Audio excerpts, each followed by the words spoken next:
Hey, what is up, YouTube? You are in the kitchen with me, your host Marcus, and what I got for you today is some firecrackers. I'm gonna show you how to make this. I would have did the video yesterday, but I didn't want it to come out and thinking I'm gonna show you how to make firecrackers today because it's the 4th of July. But anyway, without further ado, let's get into it, baby. So good. I'm gonna show you how to make it. Now, these are the things you're gonna need. You're gonna need a cup of canola oil, or you can use vegetable oil. You're gonna need something to put them in. I use this, some ranch seasoning, at least 2 packs. I use 2. Some cayenne pepper to put a little bit of kick in to make it the firecrackers. Some paprika. And here I am using some whole grain crackers. As you can see here, I have this other box here because I'm going to make the family another kind. You can use plain crackers, but I prefer whole grain. Now let's get into it. First, we're going to go ahead and start by opening up all our packages so we can just get ready to dump them in when the time is ready. We don't want to waste time sitting here trying to open each pack. And what I mean by that is all the other crackers sitting up, soaking up the flavor while you keep trying to open it pack by pack.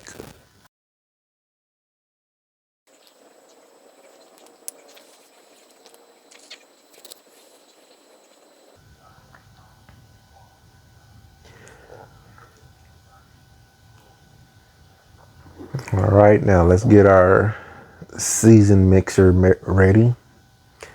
1 cup canola oil, or you can use vegetable oil or olive oil. Whatever you do, please don't use extra virgin olive oil because it has a distinctive taste and it's not too great. Not for this.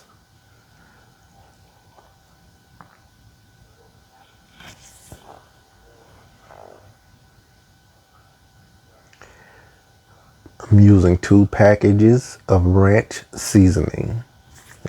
I'll also throw a link in the description if you prefer to make your own ranch seasoning. It's just as good as this. Probably even better because you can control the amount of salt in there since the crackers already have salt on them.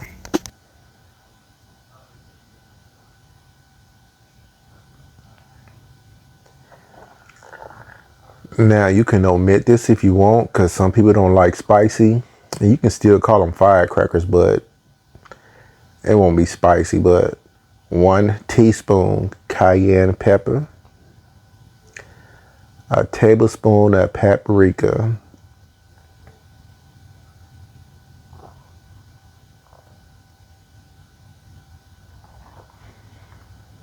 now what you want to do is you want to get all this mixed up before we add our crackers in there. You want to get that liquid little slurry going on here.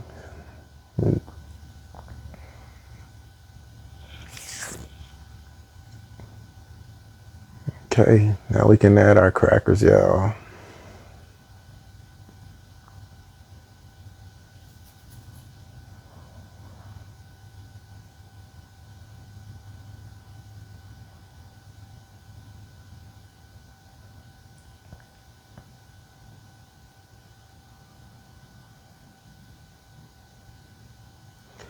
I've heard 1 gallon freezer bags work, but sometimes I don't think they got much room in there. Plus, you kind of break up the cracker sometime trying to use those. But it works. But anyhow, you just want to keep turning and everything till every cracker gets coated.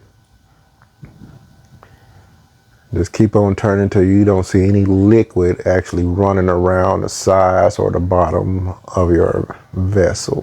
After they're all coated, just let it sit for a few hours, and that's how it's done.